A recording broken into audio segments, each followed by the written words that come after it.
کہ ہم نے کبھی کسی نبی کی توہین نہیں کی، نہ کر سکتے ہیں. ہم نے کسی مذہب کے بڑے کی نہ کبھی توہین کی ہے، نہ کر سکتے ہیں. لیکن دوسری تمام قوموں کا ریکارڈ اس سلسلے میں داغدار ہے. ہر قوم کے افراد نے، نیچے کے لوگوں سے لے کر کے بڑے بڑے سکالروں تک، سب کا کردار داغدار ہے کہ کس طرح سے وہ محمد رسول اللہ کی ذات اقدس پر کیچڑ اچھالتے ہیں، خاکے بناتے ہیں، کارٹون بناتے ہیں، غلط باتیں منسوب کرتے ہیں، تاکہ جو ماننے والے ہیں وہ کنفیوز ہو جائیں، اور جو نہ ماننے والے ہیں وہ اگر قریب آ رہے ہوں تو دور ہو جائیں. یہ الگ بات ہے کہ جب بھی حضور کی ذات کے متعلق غلط چیزیں لائی گئیں، اس کا نتیجہ یہ نکل آتا ہے کہ اور کچھ لوگ حضور کے قریب آ جاتے ہیں. کیوں؟ جب وہ سن کر کے پڑھنے لگتے ہیں سیرت، وہ کہتے ہیں یار اس سے زیادہ بہتر سیرت تو کسی کی بھی نہیں. میں نے ایک میگزین میں پڑھا کہ ایک یہودی کو پروموٹ کیا گیا کہ تم سیرت کو پڑھو، اور اس نیت سے پڑھو کہ جو لوز پوائنٹ ملیں گے ان کو ہم ہائی لائٹ کریں گے، اور ہم بتائیں گے لوگوں کہ دیکھو محمد رسول اللہ کی ذات ایسی ہے. بہرحال وہ سیرت پڑھتے رہے. جنہوں نے اس کو لگایا تھا کام میں، وہ بار بار اسے آ کے پوچھتے تھے بھائی کام کہاں پہنچا؟ انہوں نے کہا بہت اچھا چل رہا ہے. وہ سوچتے رہے کہ نہ جانے اس نے کتنا مواد جمع کیا ہوگا جس میں ہم کہہ سکیں گے اس نبی کے اندر یہ کمی ہے، یہ خامی ہے، یہ اعتراض ہے، یہ عیب ہے. ٹھیک ہے، جب وہ ٹارگٹ پورا ہوگا جو ٹائم دیا گیا تھا، تو اس ٹائم کے پورا ہونے کے بعد جب انہوں نے پوچھا بھائی کہاں پہنچا کام، تو کہا کام یہاں پہنچا کہ میری نظر میں اس سے زیادہ پاکیزہ زندگی اس دنیا میں کسی کی نہیں ہے. یہ یہودی کہہ رہا، میں نے جو کچھ پڑھا اس سے زیادہ پاکیزہ زندگی اس دنیا میں کسی کی نہیں.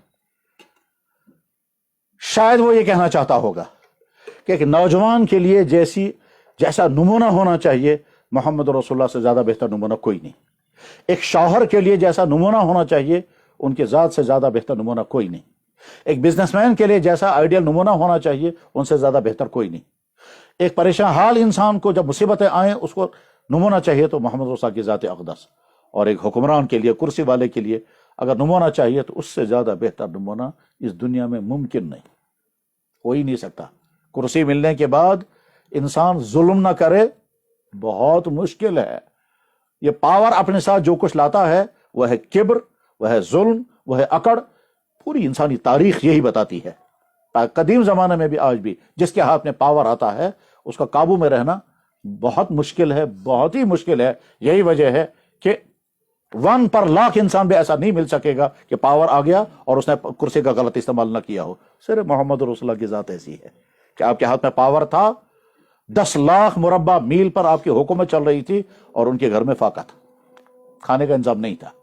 دنیا کی انسانوں کی تاریخ میں ہے ہی نہیں کوئی.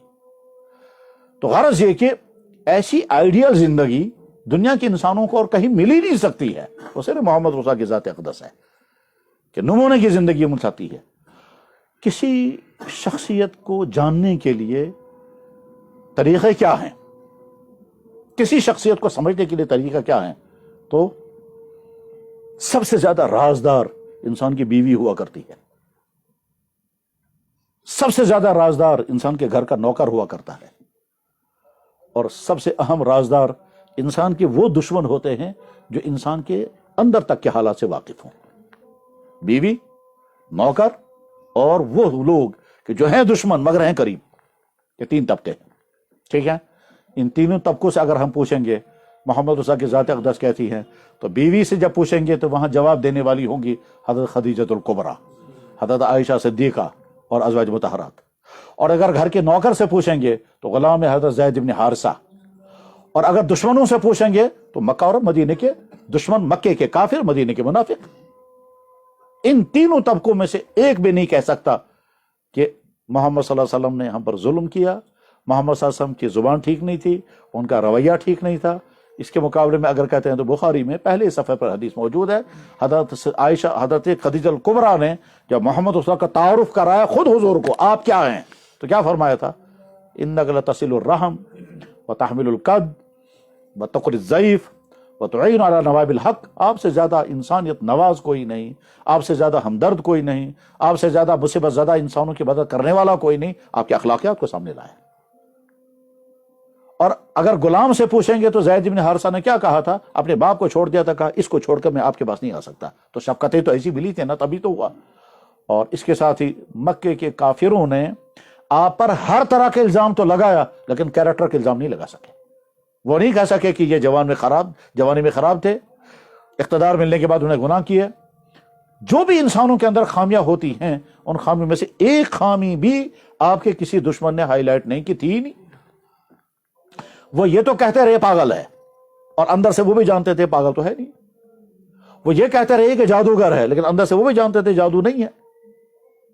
اور جب ان سے پوچھا جاتا تو کہتے صاحب اس سے زیادہ امانت دار کوئی نہیں، اس سے زیادہ سچا کوئی نہیں، اس سے زیادہ با کردار کوئی نہیں. تو دشمنوں کی زبان سے بھی آپ کا کردار، لیکن اس کے باوجود تاریخ کے ہر دور میں حضور کی ذات اقدس پر تہمتیں لگتی رہی ہیں. حضور کے زمانے میں یہودی بھی تھے، وہ الزام لگاتے تھے غلط، اور اس کے بعد ہر زمانے میں ہوتا رہا آج تک. اور آج بھی بے شمار انسانوں کو دور رکھنے کے لیے کیا کیا جاتا ہے؟ بس آپ کے ذات اقدس کے متعلق غلط فہمیاں پھیلانی ہیں اتنی زیادہ کہ پڑھنے والے. میں اس کی مثال بتاتا ہوں. میں ایک مرتبہ سری نگر ایئرپورٹ پر تھا، وہاں ہمارے جاننے والے اب وہاں نہیں ہیں، ان دنوں میں وہ ایئرپورٹ پہ ہوا کرتے تھے، کسی ایئر لائنز کے مینیجر تھے یہاں کے. تو وہ دوڑتے ہوئے آ کر کہنے لگے میں بہت پریشان. میں نے کہا خیریت ہے، کیا ہے؟ کہنے لگے صاحب ایک ویب سائٹ میں نے دیکھی، اس میں حدیث آئی، اس حدیث کے نیچے لکھا ہوا تھا کہ جس شخص نے یہ بات کہی ہے اس کی بات کبھی نہیں ماننی چاہیے، نعوذ باللہ من ذالک، کیونکہ یہ شہوت پرست انسان تھے اور انہوں نے 9 سال کی بیٹی کے ساتھ نکاح کیا تھا، یعنی حضرت عائشہ کا نکاح. کہتا ہے میں تو نہیں جانتا تھا یہ. پھر میں نے بہت سارے علماء سے پوچھا، سکالروں سے پوچھا، یونیورسٹی کے کچھ لوگوں سے پوچھا، انہوں نے کہا یہ بات صحیح ہے. تو میں اس وقت سے پریشان ہو گیا ہوں. اب دیکھیے حدیث لائی، مقصد حدیث سنانا نہیں ہے، مثلا کنفیوز کرنا تھا. چنانچہ یہ جملہ جو ہے سامنے لایا انہوں نے تو یہ کنفیوز ہو گیا. میں نے کہا گھبرانے کی بات نہیں، آپ بیٹھیں، ابھی 10 منٹ میں آپ ٹھیک ہو جائیں گے اور یہ سارا نکل جائے گا ذہن سے. خیر 10 منٹ کی گفتگو کے بعد انہوں نے کہا یہ تو بالکل ٹھیک ہے، اس پر تو کوئی اعتراض کی بات ہی نہیں ہے. غرض یہ کہ کنفیوژن پیدا کرنے کی کوششیں ہوتی رہی ہیں. اس کنفیوژن پیدا کرنے کے لیے لوگ بد کلامیاں کرتے ہیں، بد اخلاقیاں برتتے ہیں، بلکہ علمی اعتبار سے بڑے بڑے جرموں کا ارتکاب کرتے ہیں. وہ ایک صاحب گزرے کہاں بھی زندہ ہی ہیں، جس نے کتاب لکھی تھی سٹینک ورسز. اس نے کیا لکھا تھا؟ حضور کی ذات ازواج مطہرات پر رقیق حملے کیے گئے تھے، اور وہ جو حقیقت ہے ہی نہیں وہ کیے گئے تھے. ٹھیک ہے، مقصد کیا تھا کہ تو ہمیشہ سے رہا ہے. آج کے زمانے میں سیرت پڑھنے اور سیرت بیان کرنے کی ایک اہم وجہ یہ بھی ہے کہ کم سے کم یہ مسلمان کنفیوز نہ ہو جائے، اور اگر اس کے بعد آگے چل کر کے اس نے سیرت پر مزید محنت کی تو آپ ہزاروں انسانوں کی غلط فہمی کے دور کرنے کا ذریعہ بن سکتے ہیں. جن سوسائٹیوں میں آپ رہتے ہیں ان سوسائٹیوں میں اخبار پڑھنے والے، میڈیا سے جڑے ہوئے لوگ سوال کریں گے تو آپ کو جواب دینا ہوگا، لیکن جواب تب دے سکیں گے جب آپ کی بیس اپنی خود مضبوط ہو، آپ خود سیرت کو جانتے ہوں اور سیرت سمجھ گئے ہوں، تبھی آپ جواب دے سکیں گے. یہ تو تھے سیرت کے متعلق علمی پہلو کہ آج کے زمانے میں سیرت طیبہ بیان کرنے کے مقاصد میں سے ایک اہم ترین مقصد یہ ہے کہ دنیا بھر میں حضور کی ذات اقدس کے خلاف جو پروپیگنڈا ہوتا ہے میڈیا کے ذریعے، کتابوں کے ذریعے، لٹریچر کے ذریعے، اس کا صحیح علمی جواب دینا مسلمانوں کی ذمہ داری ہے. اور مسلمانوں میں سے بھی وہ جو صحیح جواب دے سکے، اور اگر صحیح جواب دے نہیں پائے گا تو آدمی واپس الٹا اپنے آپ کو نقصان پہنچاتا ہے. اس لیے کہ آپ کے کیس کا وکیل اگر کمزور ہوگا تو سچا کیس بھی آپ کے خلاف پڑ جائے گا. دنیا میں بہت سارے نادانوں نے یہی کیا کہ وکالت کمزور کی، اور حضور کی طرف سے جو صفائی جس طرح سے پیش کرنی چاہیے تھی وہ کر نہیں سکے، تو اگلے بار انہوں نے کہا دیکھا تمہارا تو کیس ہی کمزور ہے، یعنی واقع جو ہم کہہ رہے تھے وہ صحیح ہے. تو اس لیے سیرت کو ٹھیک طرح سے پڑھنا اور سمجھنا، اور ہر واقع جس کو لوگ اعتراض کی چیز بناتے ہیں اس کو اس کے کانٹیکس میں سمجھنا. مثلا یہی حضرت عائشہ صدیقہ رضی اللہ عنہ کے ساتھ 9 سال کی عمر میں نکاح کیوں ہوا، اور ایک بڑے قابل اعتراض چیز ہے. تب دیکھیں میں چند جملے بولتا ہوں، آپ کا ذہن کہاں سے کہاں پہنچ جائے گا. ابھی 9 سال کی بیٹی کے ساتھ نکاح کرنا اگر قابل اعتراض ہے تو سب سے پہلے یہ اعتراض کس کو ہونا چاہیے؟ لڑکی کے باپ کو. اور کس کو یہ اعتراض ہونا چاہیے؟ خود لڑکی کو. اور کس کو اعتراض ہونا چاہیے؟ اس زمانے کے تمام لوگوں کو. تو ان میں سے تو کسی کو بھی اعتراض نہیں. نمبر 1. نمبر 2، حضرت عائشہ صدیقہ رضی اللہ عنہ کے نکاح کے لیے پیش قدمی آپ نے کی یا صدیق اکبر نے وہیں سے؟ تو جواب ہے کہ صدیق اکبر نے وہیں سے. اور صدیق اکبر نے وہیں سے پیشکش کی تو آپ اعتراض باپ کا کریں گے یا شوہر پر؟ اور اگر یہ قابل اعتراض چیز تھے تو بیٹی نے اپنے باپ سے کہا کہ جناب میرا نکاح کیوں ان کے ساتھ کیوں کر رہے ہیں؟ انہوں نے نہیں کیا. یہاں تک تو آسان مسئلہ ہے. اس کے بعد آگے دیکھیں. اللہ کا منصوبہ یہ تھا، اللہ کی مشیت یہ تھی، اور آپ کی لینگویج میں ہم کہیں گے اللہ کی پلاننگ یہ ہے کہ نبی کے گھر میں ایک ایسی خاتون آنی چاہیے جو خاتون آپ کی پرائیویٹ لائف کو سب سے زیادہ ریکارڈ کرنے والی ہو، آپ کی پرائیویٹ زندگی کو سب سے زیادہ ریکارڈ کرنے والی ہو. اور یہ خاتون بہت دن تک زندہ رہنی چاہیے تاکہ زیادہ زیادہ انسانوں کو بتا سکے کہ نبی کی پرائیویٹ زندگی کیسی تھی. اور یہ خاتون ایسی ہونی چاہیے کہ جس پر اولاد کا لوڈ نہیں آنا چاہیے، کیونکہ عورت پر جب اولاد کا بوجھ بڑھ جاتا ہے اس کی ساری سرگرمیاں ختم ہو جاتی ہیں. اور یہ خاتون ایسی ہونی چاہیے کہ جب نبی پر مشکل ترین وقت آئے گا اور وہ ہے دنیا سے جانے کا وقت، تو یہ عورت بے قابو نہیں ہونی چاہیے، کیونکہ اس وقت ایک ایک چیز یاد رکھنی ہے. اس غرض کے لیے نبی کے گھر میں خاتون کو لانا ہے. خاص طور پر جب نبی دنیا سے رخصت ہو رہے ہوں گے تو بیماری کے تمام دنوں کی ساری ہسٹری وہ یاد رکھے. نبی نے کیا بولا وہ یاد رکھے، نبی نے کب کیا وہ یاد رکھے، اور جس وقت نبی دنیا سے رخصت ہو رہے ہوں تو وہ نبی کے قریب سے قریب تر رہے تاکہ آپ کی کوئی چیز چھپی بھی نہ ہو. اس غرض کے لیے اللہ نے وہیں سے منصوبہ بنا کر کہا عائشہ کے ساتھ آپ نکاح کریں. اس کے پیچھے وہ جذبہ تھا ہی نہیں جو جذبہ عام طور پر نکاح کرنے میں ہوا کرتا ہے. کیا ہے صاحب؟ جوان آدمی نکاح کرتا ہے جوان خاتون کے ساتھ، اس کی پرائیویٹ ضرورتیں پوری ہو جائیں گی. اللہ کے نبی علیہ الصلوۃ والسلام نے جب جوانی میں نکاح کیا، 25 سال کی عمر میں آپ نے نکاح کیا 40 سال کی عمر کی عورت کے ساتھ، اور ساری جوانی انہی کے ساتھ گزاری. یہاں تک کہ حضرت خدیجہ کی جب وفات ہو گئی تو اس کے بعد بھی آپ علیہ السلام کے گھر میں کوئی خاتون نہیں تھی. اس کے بعد نکاح ہوا، دوسرا تو حضرت سودا کے ساتھ ہوا، پھر تیسرا نکاح حضرت عائشہ کے ساتھ ہوا. تو گویا اللہ کے نبی علیہ السلام کا نکاح حضرت عائشہ کے ساتھ اس مقصد کے ہوا ہی نہیں جو جس مقصد سے نکاح ہوا کرتا ہے. اور اگر گویا سیکچول ضرورت پوری کرنے کے لیے وہ تو حضرت خدیجہ کے ساتھ انہیں زندگی گزاری، وہ تو بھی جوانی میں کہتے ہیں جوان عورت کے ساتھ، وہ تو حضور کا بڑھاپا شروع ہو چکا تھا تب حضرت عائشہ کے ساتھ نکاح ہوا. اور وہاں مقصد وہ نہیں تھا، مقصد یہ تھا کہ ایک ایسی خاتون میرے گھر میں آنی چاہیے اور میرے گھر کے کمرے کے اندر میری تنہائی میں میرے ساتھ رہنی چاہیے. یہی وجہ ہے صرف عائشہ ایسی خاتون ہیں جن کے بسترے پر اگر اللہ کے نبی ہوتے تھے تو وہی وہاں بھی آتی تھی، اور کسی خاتون کے بسترے پر نہیں آتی تھی.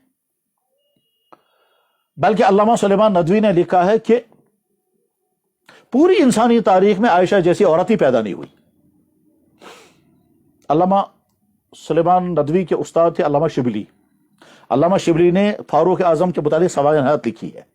سوانح حیات لکھ کر کے اس کا آخری صفحہ علامہ شبلی نے کشمیر میں لکھا ہے، اور اس میں وہ یہ لکھتے ہیں کہ انسانی تاریخ میں فاروق اعظم جیسا انسان پیدا ہی نہیں ہوا نبیوں کے بعد. وہ آخری صفحہ کشمیر میں لکھا اس نے، اور اس میں لکھا آج بھی لکھا ہوا شبلی بمقام کشمیر. تو آخری پیج اس نے جس پہ چیلنج کیا انہوں نے علامہ شبلی نے کہ انسانی تاریخ میں فاروق جیسا انسان پیدا ہی نہیں ہوا ہے. اور ساتھ میں یہ کہتے ہیں اگر آپ سمجھنا چاہیں تو کتاب پڑھ لیں، آپ کو پتا چلے گا کہ فاروق اعظم کی زندگی میں کمالات کتنے تھے مگر نبیوں کے بعد. خیر، ان کے شاگرد تھے علامہ سلیمان ندوی، انہوں نے سیرت عائشہ لکھی. تو سیرت عائشہ کے آخر پیج میں انہوں نے بھی لکھا یہ کہ انسانی تاریخ میں عائشہ جیسی خاتون ہی پیدا نہیں ہوئی ہے. تو اللہ نے پوری پلاننگ کے ساتھ نبی کے گھر میں یہ خاتون پہنچائی ہے. وہاں مقصد وہ پرائیویٹ زندگی کی ضروریات پوری کرنا نہیں تھا، وہاں مقصد یہ تھا کہ حضرت عائشہ، یہی وجہ کہ حضرت عائشہ کا احسان ہے امت پر کہ حضرت عائشہ اپنی پرائیویٹ معاملات بھی بیان کر دیتی ہے. بالکل وہ چیزیں جو کوئی عورت بیان نہیں کر سکے گی. ہر مرد اور عورت آپس میں زندگی گزارتے ہیں، تنہائیوں کی زندگی وہ بیان کرنے کی چیز نہیں ہوتی، نہ کوئی بیان کرتا ہے. لیکن حضرت عائشہ صدیقہ سمجھتی ہیں یہ چیز امت کی امانت ہے میرے پاس. میں بتا دوں گی کہ میں نے اس معاملے میں نبی کے ساتھ یہ بات کی، اس معاملے میں نبی کے ساتھ ہمارا یہ عمل تھا. بالکل پرائیویٹ معاملات بھی حدیثوں میں آتے ہیں. تو غرض یہ کہ آج جب ہم سیرت پڑھیں گے اور سیرت سمجھیں گے تو اس کا اہم ترین مقصد یہ ہے کہ حضور کی ذات اقدس کے خلاف جو دنیا بھر میں الزامات لگائے جاتے ہیں، کنفیوژن پیدا کرنے کی کوششیں ہوتی ہیں، اس میں ہم کنفیوز نہ ہو جائیں. اور نمبر 2 یہ کہ ہم کنفیوژن دور کرنے والے بنیں. اور اگر ہم نے یہ 2 مقصد پا لیے تو وہ سیرت کے پڑھنے اور سننے کا بہت بڑا فائدہ اٹھا لیا.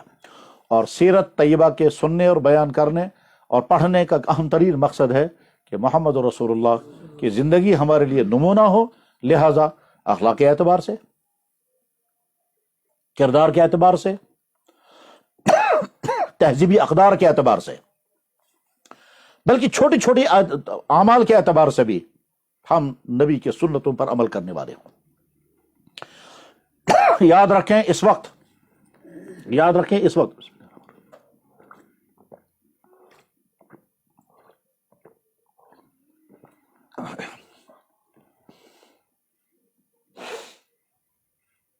جس طرح سے سیرت طیبہ بیان کرنے کی ضرورت ہے، اتنی ہی بلکہ اس سے زیادہ ضرورت اس کی ہے کہ سیرت طیبہ پر عمل کرنے کے لیے عملاً ہم سامنے آئیں۔ ہماری عملی زندگی لوگوں کے لیے دعوت بنے گی کہ سیرت کی زندگی یہ ہوتی ہے، اس میں کردار، اس میں اخلاق، اس میں اٹھنا بیٹھنا، ساری چیزیں آئیں گی۔ لیکن یہ تب ہوگا کہ جب ہم اس سیرت کو اپنائیں۔ اگر میں اس کو تھوڑا واضح کرنا چاہوں گا تو میں یوں کہہ سکتا ہوں، ایک جوان کو اپنی زندگی گزارنی ہے، اور ہر زمانے میں اور آج کے زمانے میں زیادہ ہی کہ جوانوں پر بہت اٹیک ہے، اور چاروں طرف سے اٹیک ہے۔ ان اٹیکوں کی وجہ سے جوان کے اپنے کردار کو بچانا آسانی بہت مشکل ہے، بلکہ ایسا ہو سکتا ہے کہ یہ جوان مدرسے میں ہے، یہ جوان تبلیغ میں ہے، یہ جوان دینی ماحول میں ہے، اور اس کے باوجود اس کے اندر کچھ ایسی غلطیاں ہیں جن غلطیوں سے وہ اپنے آپ کو نہیں بچا پا رہا ہے، خصوصاً جب کہ میڈیا کا زمانہ ہے، خصوصاً جب کہ فیس بک چلانے کا دور ہے۔ اس دور میں برائیوں سے بچنا آسان نہیں، بہت مشکل ہے۔ آئیڈیل محمد رسول اللہ کی جوانی ہے کہ آپ کے اپنی جوانی میں کوئی داغ نہیں، جانی گویا سیرت آپ سے مطالبہ کرتی ہے کہ آپ اپنے لیے آئیڈیل نہ کسی فلم اسٹار کو بنائیں گے، نہ کسی فٹ بالر کو بنائیں گے، نہ کسی کرکٹر کو بنائیں گے، نہ کسی فیشن ڈیزائنر کو بنائیں گے، نہ کسی ناچنے گانے والے انسان کو بنائیں گے، اور نہ کسی ایسے انسان کو بنائیں گے جس کی ایک رات ایک کے ساتھ گزرتی ہے، دوسری رات دوسری کے ساتھ گزرتی ہے۔ آپ کے لیے بہترین نمونہ اگر ہے تو محمد رسول اللہ۔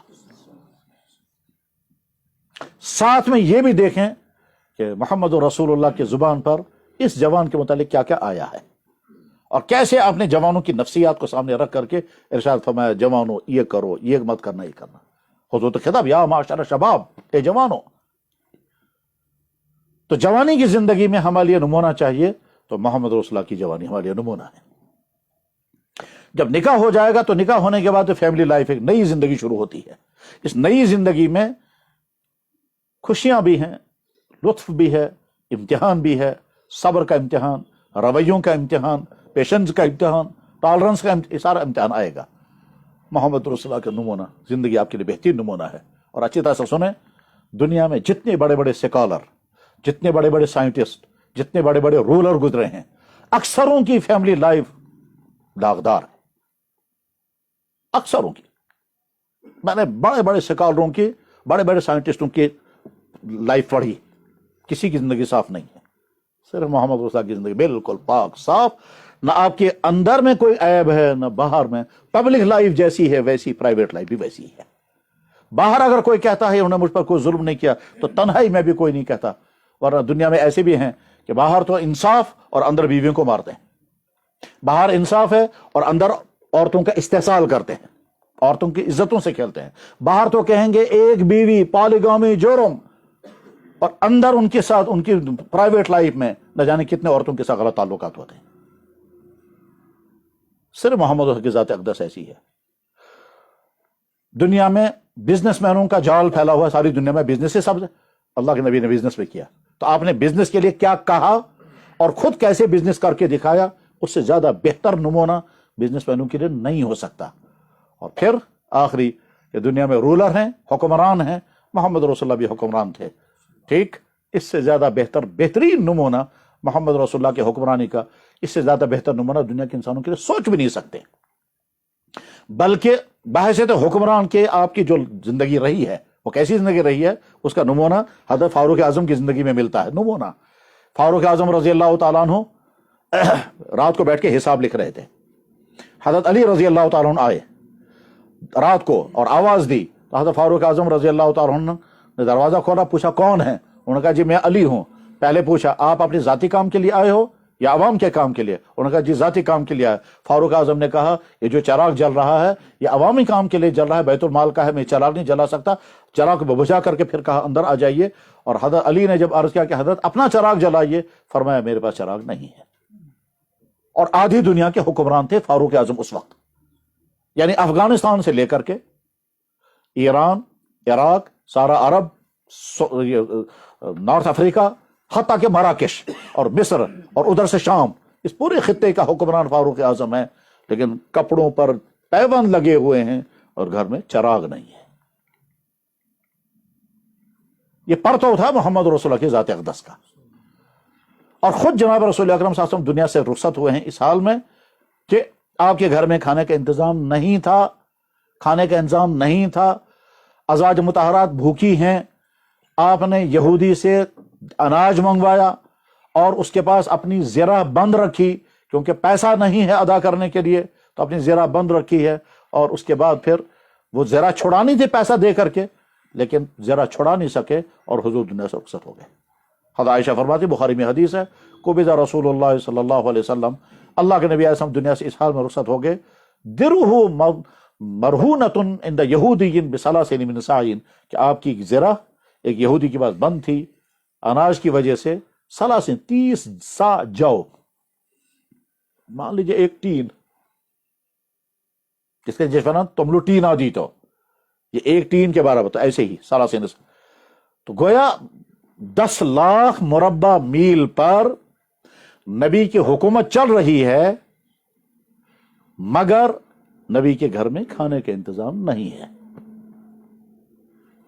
آپ نے زکاتیں وصول کی, اپنی ذات پر, اپنی اہل و عیال پر سب کر حرام کر دی. کل کو کوئی یہ نہیں کہے گا کہ نبی نے پراپرٹی بنائی اور اپنے گھر والوں کو کھلائی. نبوت کے نتیجے میں کون ہے دنیا میں ایسا؟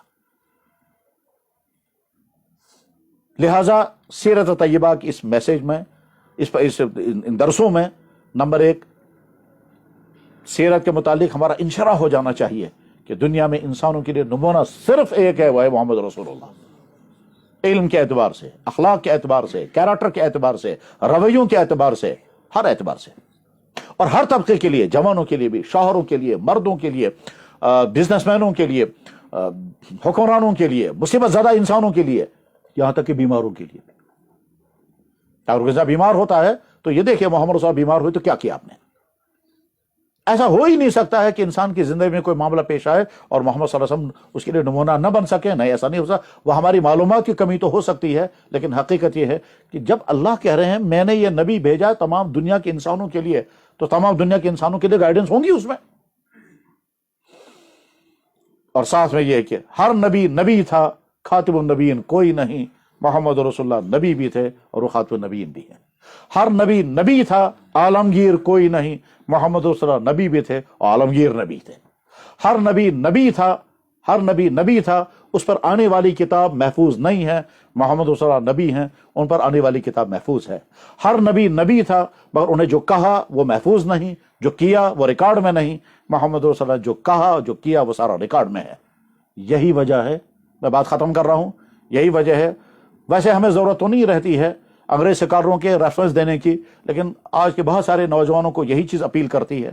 یہی وجہ ہے کہ ایک امریکن سکالر مائیکل ہارٹ کے نام سے, اس نے پوری ہسٹری پڑھی اور ابتدا سے لے کر آج تک انسانوں میں سے چوز کیے اس نے 100 انسان, 100, اور اس کا کتاب کا نام ہی اس نے رکھا 100 بڑے آدمی.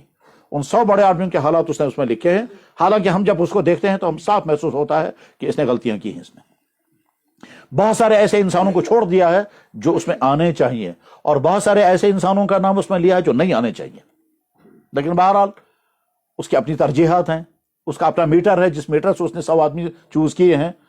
ہمیں ان سے بحث نہیں ہے کہ جب اس نے یہ چوز کیا تو سب سے پہلے کس کا نام اس نے لیا.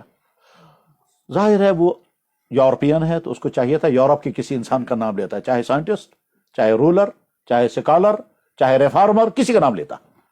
چونکہ وہ عیسائی تھا تو اس کو چاہیے تھا کہ حضرت عیسیٰ علیہ السلام کا نام لیتا، مگر نہ کسی یورپین کا نام اس نے لیا، نہ اپنے نبی کا نام لیا. سب سے پہلے اس نام لیا محمد رسول اللہ کا. اور ساتھ میں یہ بھی کہتا ہے میں نے سب سے پہلے اس لیے کہ اس سے زیادہ کامیاب اس کائنات میں کوئی بھی نہیں. اور ساتھ میں کہتا ہے دنیاوی اعتبار سے بھی مکمل کامیاب ہے اور دینی اعتبار سے بھی مکمل کامیاب ہے، پرائیویٹ لائف کے اعتبار سے بھی مکمل کامیاب ہے، اور سوشل لائف کے اعتبار سے بھی مکمل، اس کی رولنگ کی زندگی بھی مکمل ترین کامیاب ہے، اور جنگوں کی زندگی مکمل کامیاب. اس لیے میں نے سب سے پہلے انہی کا نام لیا. دراصل وہ جواب دے رہا ہے ان لوگوں کو جو اعتراض کریں گے کہ تم نے ان کے نام سے کتاب کا آغاز کیوں کیا ہے. بہرحال سیرت کے اس بہترین علمی پروگرام پر میں مبارکباد دیتا ہوں اس نوجوان عالم کو جنہوں نے 40 دن میں یہ سیرت کا بیان آپ کے سامنے کیا. اس کے نتیجے میں آپ سیرت کا مطالعہ کریں اور 3 مقصدوں سے کریں. نمبر 1، نبی کی محبت اور ان کی عظمت پیدا ہو جائے، جتنی ہے اس میں اور بڑھ جائے. نمبر 2، آپ سیرت طیبہ اور ذات رسول اکرم صلی اللہ علیہ وسلم کا جواب دینے والے بنیں. اور نمبر 3، وہ ہمارے لیے بہترین نمونہ ہیں اور وہ نمونہ ہماری عملی زندگی میں آ جانا چاہیے. بس انہی مضامین جو سب میں نے عرض کیے، انہی مضامین کو ادا کرنے کے لیے میں نے آیات پڑھی تھی. ان آیات کا خلاصہ اور اس کے ساتھ ہی کچھ منتشر قسم کی گفتگو آپ کے سامنے آئی. اللہ تعالیٰ شان ہو اس گفتگو میں اگر کوئی کمی اور خامی رہی ہو تو معاف فرمائیں، اور اگر اس میں کوئی مفید پہلو آیا ہو تو خود بولنے والے کے لیے اور سننے والے بھائیوں کے لیے مفید سے مفید تر بنے، مفید سے مفید تر بنے. ایک شاعر گزرے ہیں، انہی کے شعر پر میں اس گفتگو ختم کرتا ہوں. ان کا نام تھا جگر مراد آبادی. وہ ایک زمانے میں بہت زیادہ شرابی تھے اور بڑے فخر کے ساتھ شراب پیا کرتے تھے، فخر کے ساتھ شراب پیا کرتے تھے، اور مشہور تھا ساری دنیا میں کہ شرابی، بلکہ وہ قدم بھی نہیں اٹھاتے تھے جب تک شراب نہیں پیتے تھے، اور کہتے بھی تھے لہرا کے پی گیا اور کیا کیا کر کے پی گیا. اور ایک دفعہ جب ان کو اجمیر بلایا گیا تو اجمیر کے سارے لوگ ڈنڈے لے کے کھڑے ہو گئے کہ ہم اس شرابی کو یہاں نہیں آنے دیں گے. اور ساتھ میں مشاعرہ تھا، نعت کا مشاعرہ، نعت کا مشاعرہ. تو نعت پڑھنے کے لیے شرابی کو لایا جا رہا ہے. اس لیے اجمیر کے لوگ ویسے بھی جذباتی لوگ ہیں اور محبتی قسم کے لوگ ہیں، اس لیے بڑے مشتعل تھے. لیکن منتظمین نے ہوشیاری کے ساتھ جگر مراد آبادی کو چھپا کر کے لایا اور اچانک سٹیج پر بٹھا دیا. اب لوگوں کو پتہ نہیں وہ ہیں. بہرحال اچانک اعلان ہو گیا کہ اب رئیس المتغزلین جگر مراد آبادی آ رہے ہیں سامنے. تو لوگوں نے تالیاں نہیں بجائیں، ڈنڈے اٹھائے اور ہوٹنگ شروع کی. تو جگر مراد آبادی آہستہ آہستہ اٹھے اور اٹھنے کے بعد کہا بھائیو، نفرت آپ مجھ سے تو کر سکتے ہیں لیکن نعت سے تو نہیں کر سکتے. تو میں تو نعت سنا رہا ہوں. اس کے بعد جب اس نے نعت پڑھنی شروع کی ہے، وہ خود بھی روتے رہے اور لوگ بھی روتے رہے. اور اس نعت میں اس نے کہا سلطان مدینہ اے بادخار کی زبان سے اپنی تعریف سن لیں آپ، اے شاہ مدینہ ایک شرابی کی زبان سے آپ سن لیں آپ کا مقام کیا ہے. اسی جگر مراد آبادی ایک شعر ہے کہ ایک رندہ قدا خار اور مدح سلطان مدینہ. اس نے کہا تھا کہ اللہ، مفہوم شعر کا یہ ہے کہ ساری کائنات اندھیروں میں ڈوبی ہوئی تھی، چراغ جلے، ستارے جلے، چاند کی روشنی آئی، مگر کائنات کا اندھیرا دور نہ ہو سکا. اور اس کے بعد پھر ایک آفتاب آ گیا تو ساری کائنات کا اندھیرا دور ہو گیا. آفتاب سے مراد محمد رسول اللہ. لاکھ ستارے ہر طرف، ظلمت شب جہاں جہاں. یعنی چاروں طرف سے انبیاء بھی آئے تھے، اولیاء بھی تھے، ریفارمر بھی تھے، لیکن کائنات کی ظلمت دور نہیں ہو سکی. ایک طلوع آفتاب، دشت و چمن سہر سہر. ایک آفتاب آ گیا تو ساری کائنات جمع آ گئی. قرآن نے بھی محمد رسول اللہ کو آفتاب کہا، آسمان پر چمکنے والے سورج کو بھی سراج کہا، اور زمین پر اٹھنے والے محمد رسول اللہ کی ذات اقدس کو بھی سراج کہا. وہ بھی سراج منیرہ ہے، یہ بھی سراج منیرہ ہے. وآخر دعوانا ان الحمد للہ رب العالمین برحمتک یا ارحم الراحمین.